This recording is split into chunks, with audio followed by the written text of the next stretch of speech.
des rainures longitudinales, donc signalant que le patient est un menuisier. Donc, en ce qui concerne le patron,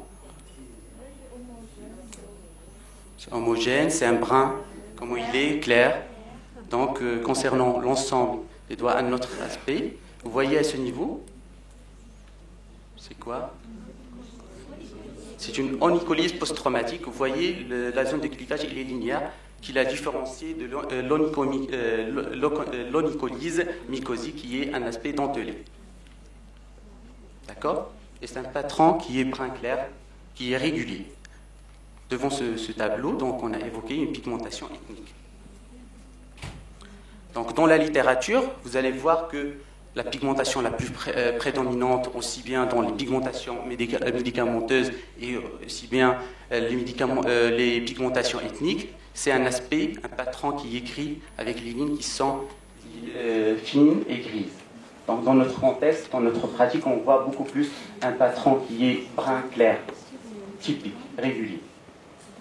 Donc, une autre observation concernant la patiente Selma, âgée de 32 ans, sans antécédent pathologique notable, qui est victime d'un traumatisme qui remonte à moins de 12 heures et qui vient en consultation pour des douleurs persistantes malgré un traitement antalgique. Donc, un aspect dermoscopique, qu'est-ce que vous voyez?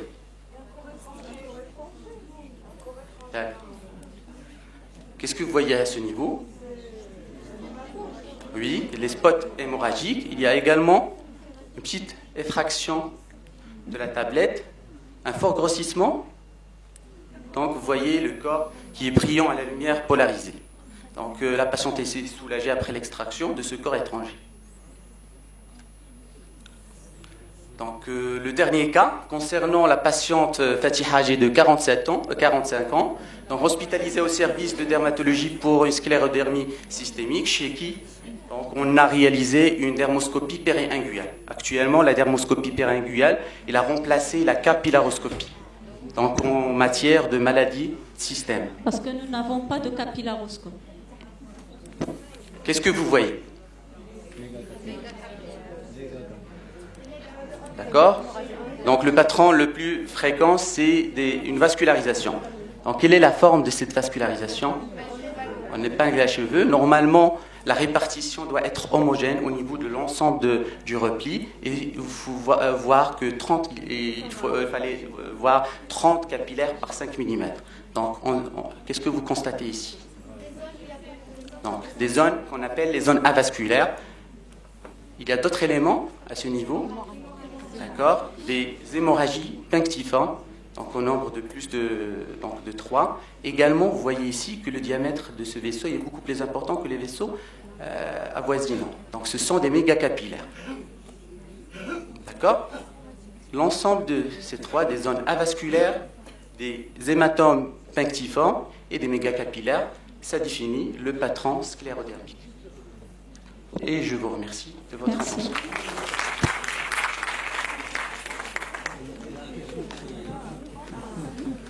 C'est la ville de Fès by Night, avant l'installation des paraboles sur les terrasses. Bon, alors, 5 minutes, si vous avez des questions. Et maintenant, sinon, on passera au quiz. Alors, cette année, il y aura des prix, pas comme l'année dernière. Donc, je vous invite à participer activement. Alors, comme d'habitude, donc on va faire un test avec un cas qui ne sera pas comptabilisé. Il y aura la série de Professeur Brown et notre série. Donc, le cas clinique, les propositions. Vous allez passer au vote. Ah non, on va vous distribuer les power votes. Quelque chose, voilà. Et après, il y aura le résultat, la discussion derrière du cas clinique et on passera au suivant. Des questions, posez-les. Il y a une question dans la salle. J'ose vous demander d'utiliser le micro, s'il vous plaît. Je peux aussi raconter les blagues, mais... Oui, s'il vous plaît, dans les cas cliniques de diagnostic différentiel entre dans les nodules, les petits nodules sarcoïdosiques et les lésions de tubercules miliaires de la face, où on a souvent un problème de diagnostic et de discussion anatomoclinique, est-ce qu'il y a des données dermatoscopiques dans ces cas? On a souvent le diagnostic différentiel tuberculose, tubercule miliaire et sarcoïdose. À mon avis, non. À mon avis, non, il n'y a rien. On voit que c'est plutôt, on va vers du granulomateux, ça on peut le dire, mais pour le reste, non. À ma connaissance, je n'ai pas connaissance d'études ou de signes clairs, non. Voilà. On vient de trouver le boîtier. Les commandes, c'est très bien. Il y a d'autres questions? J'ai juste pris quelques questions pour. Il y a d'autres questions dans la salle?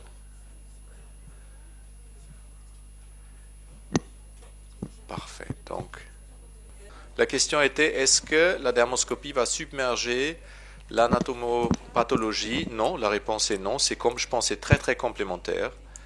C'est jamais le gold standard, on le sait, on n'est jamais à 100%. Vous ne voyez pas un niveau cellulaire, vous ne pouvez pas le remplacer.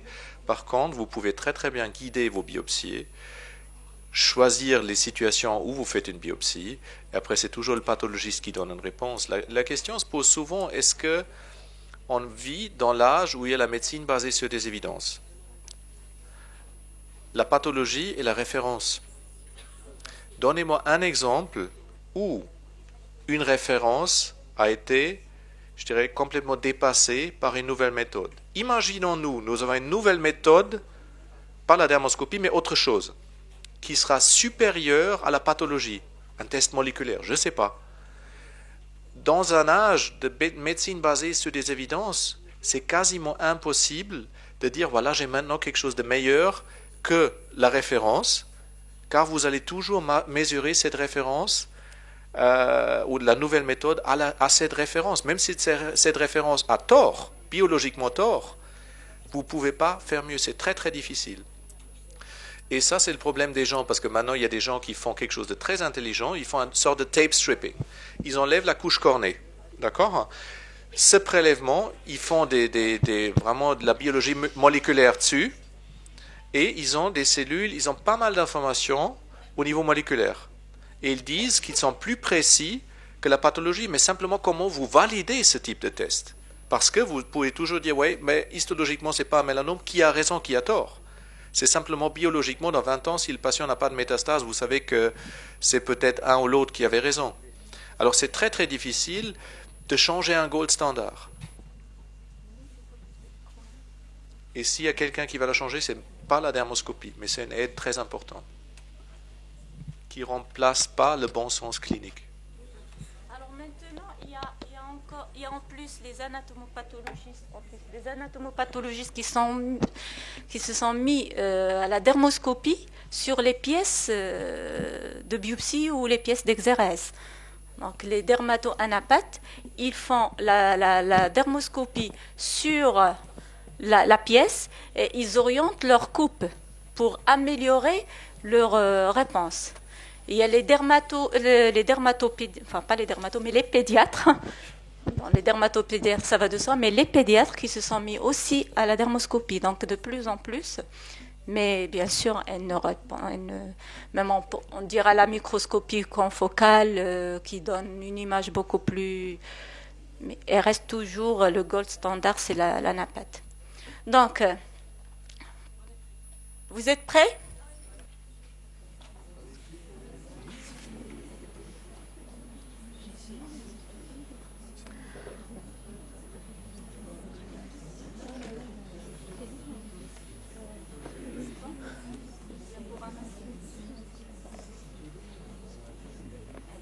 Alors, j'ai l'honneur de vous présenter les quiz de cette année.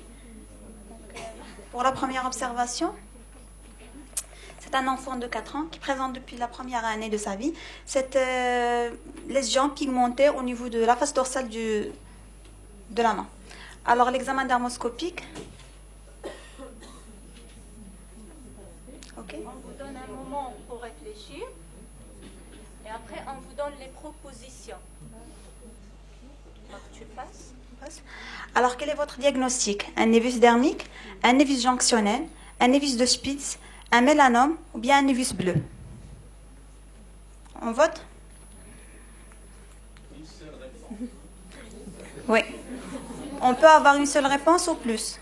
Oui, dans toutes les quiz, les propositions peuvent D'accord. être à choix unique ou multiple.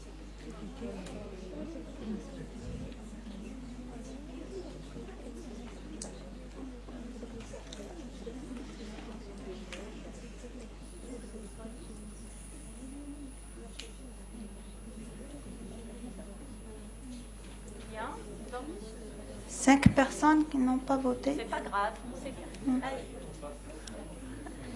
Alors, la réponse, c'était un névus de Spitz. Très bien. 58%, ils ont répondu la bonne réponse. Ils ont eu la bonne réponse. Donc,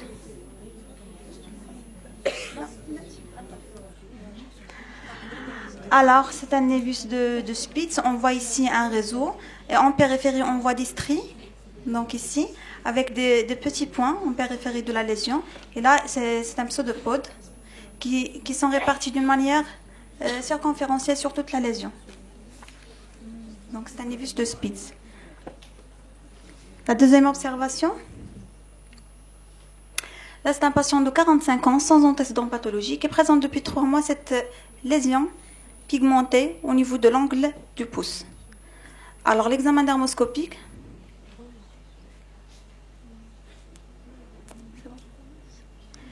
Quel est votre diagnostic? Un mélanome, un névus, une hémorragie sous-inguinale, une pigmentation ethnique ou bien une pigmentation post-médicamenteuse? On vote oui.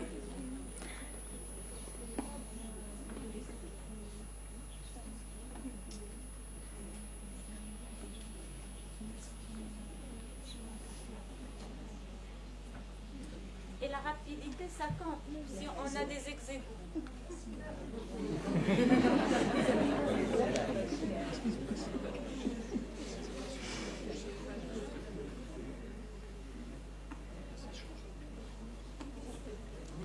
Alors la réponse, c'était une hémorragie sous-inguinale.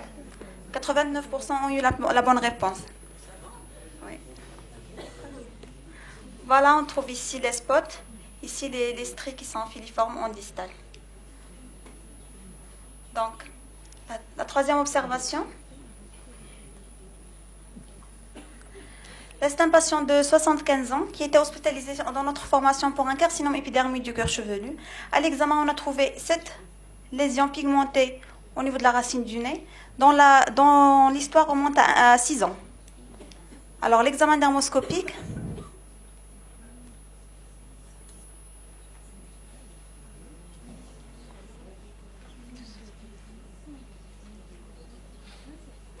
Alors, quel est votre diagnostic? Un lentigo malin, un lentigo actinique, une kératose actinique pigmentée ou bien une kératose séboréique? On vote? Et on vote.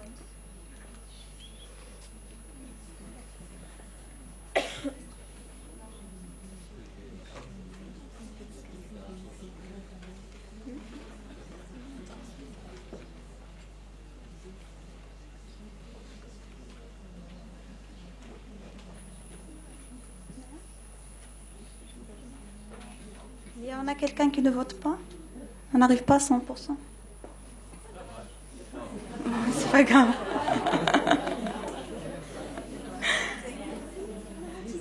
Alors, la bonne réponse, c'était une kératose actinique pigmentée, effectivement. Donc, 11% ont eu la bonne réponse. Et ça sera pour l'année prochaine. D'accord. Pour l'examen dermoscopique, on trouve ici un pseudo-réseau. Les orifices, ils ne sont pas comblés. Ici. On n'a pas la démarcation. Voilà, on a On n'a pas l'aspect en empreinte digitale.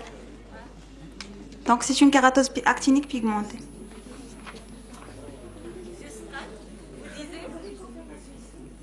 J'ai le professeur Brun qui me confirme le résultat.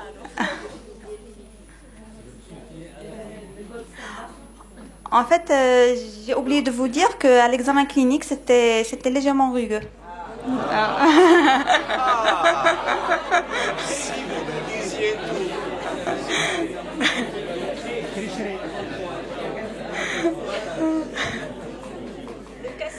Alors, le cas suivant, c'est un jeune. Alors, c'est un jeune de 17 ans, sans antécédent pathologique, qui présente depuis 7 ans cette lésion au niveau du cou. Alors, l'examen dermoscopique.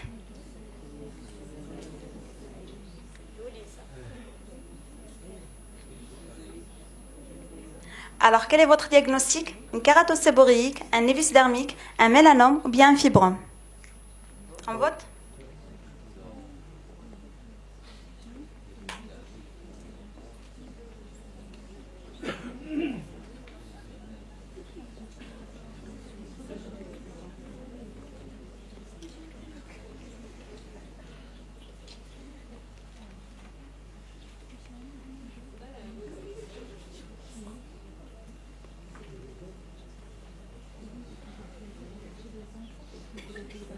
Alors la réponse?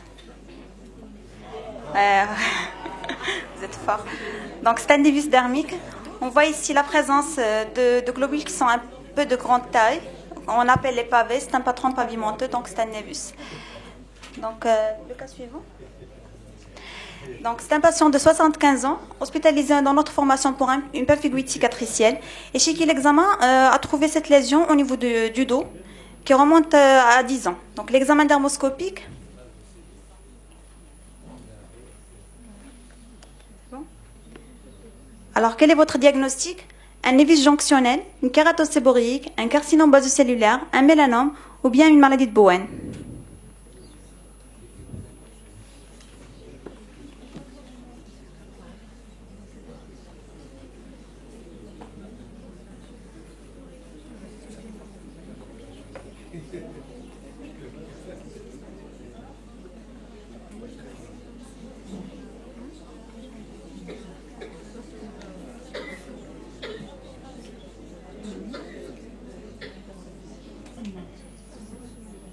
Alors la réponse? Alors la bonne réponse c'était une kératocéboréique. L'image dermoscopique, on voit ici qu'on a un aspect cérébriforme à ce niveau et à ce niveau, avec des fissures.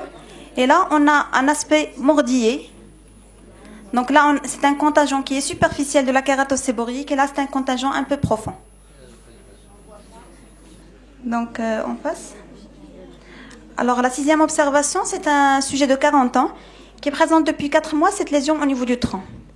Alors l'examen dermoscopique.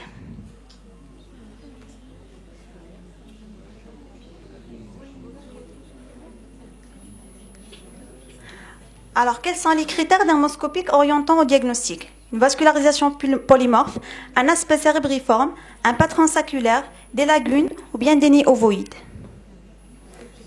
On vote?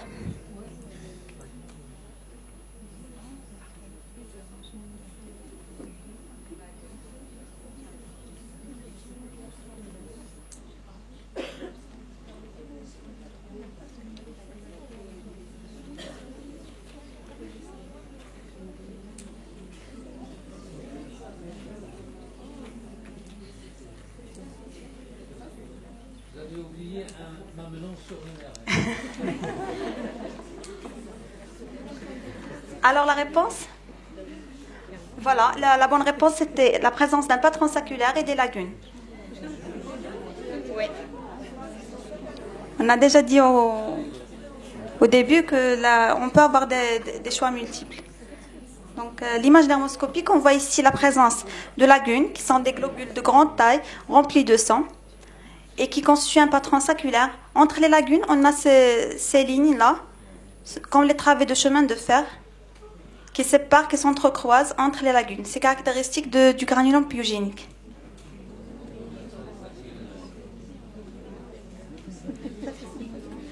Donc le septième cas, c'est un patient de 60 ans qui présente depuis 3 ans un nodule érythémateux au niveau du visage. Alors l'examen dermoscopique.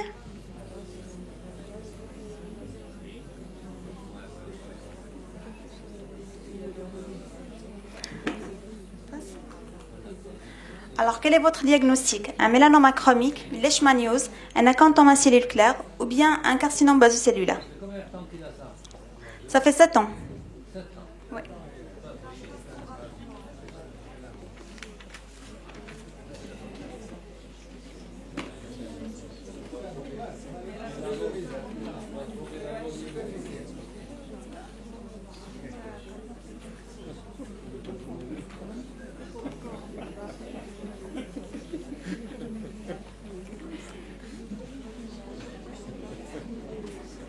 Alors, la bonne réponse? Voilà. Donc, c'est déjà... voilà, sur le plan dermoscopique, qu'est-ce qu'on a ici? On a une feuille d'érable avec une ulcération, une image du tronc d'arbre et un nid ovoïde à ce niveau. Tous ces critères sont en faveur d'un carcinome basocellulaire. Donc, la 8e observation, c'est une jeune de 25 ans qui est présentée après une exposition solaire. Cette lésion au niveau de l'épaule.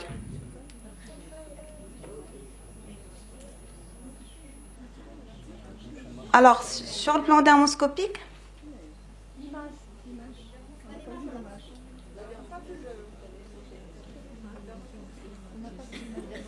on va la mettre en bas.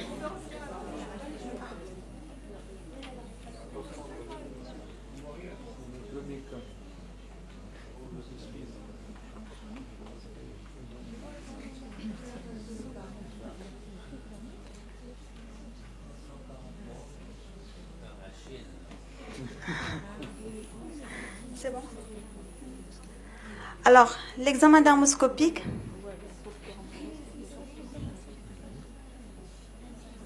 Alors, quel est votre diagnostic? Une kératose actinique, une maladie de Bowen, un mélanome achromique, une kératose séborrhéique, une leishmaniose ou bien une verrue vulgaire?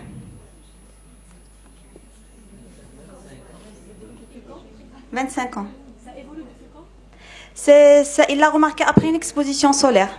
Déjà, c'est un phototype clair.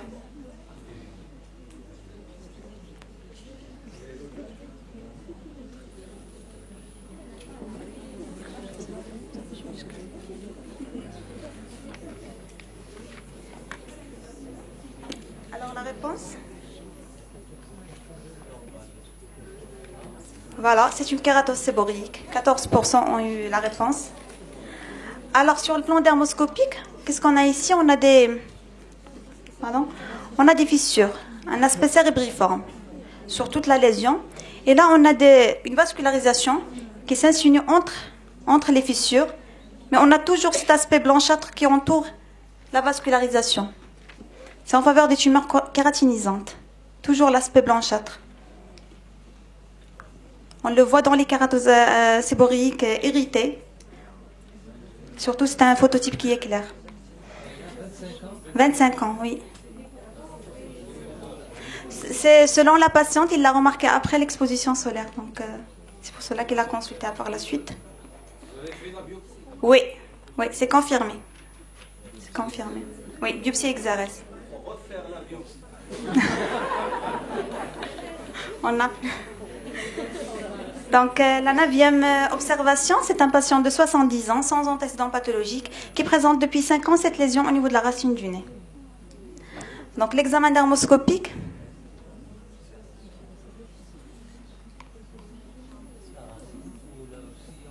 Sillon nasogénien, oui. Oui. Ici. Non, pas le sillon nasogénien. Ici. Près du contus interne. C'est tout près. Alors, l'examen dermoscopique. Alors, quel est votre diagnostic? Un carcinome basocellulaire, une hyperplasie sébacée, un mélanome achromique, un acanthomme à cellules claires ou bien une leishmaniose? On vote.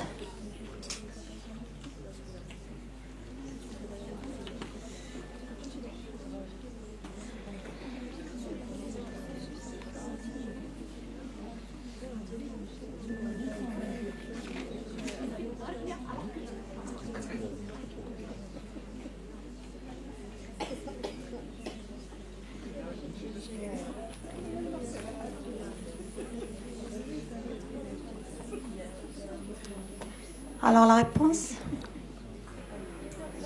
Donc, la plupart, ils ont répondu, non, 48%. Ils ont répondu à un carcinome basocellulaire. En fait, on a une vascularisation. Ce sont des vaisseaux qui sont fins, qui sont un petit peu flous. Non, ils ne sont pas... c'est pas l'aspect entrant d'arbre qu'on a. Donc dans le carcinome basiculaire, et à côté on a des gouttelettes lipidiques. C'est vrai que les vaisseaux ils n'arrivent pas jusqu'au centre, là c'est une ulcération.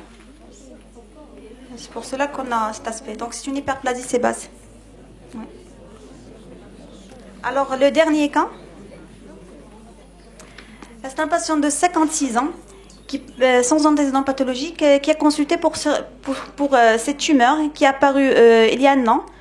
Et a noté qu'il avait déjà une lésion préexistante à ce niveau. Pour le patient, il a été pris comme grain de beauté. Donc, l'examen dermoscopique.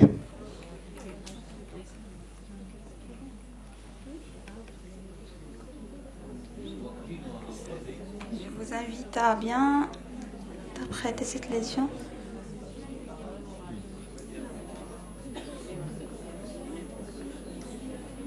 Alors, quel est votre diagnostic? Un carcinome basiculaire pigmenté, un mélanome, un angiome thrombosé ou bien une kératocéborique pigmentée?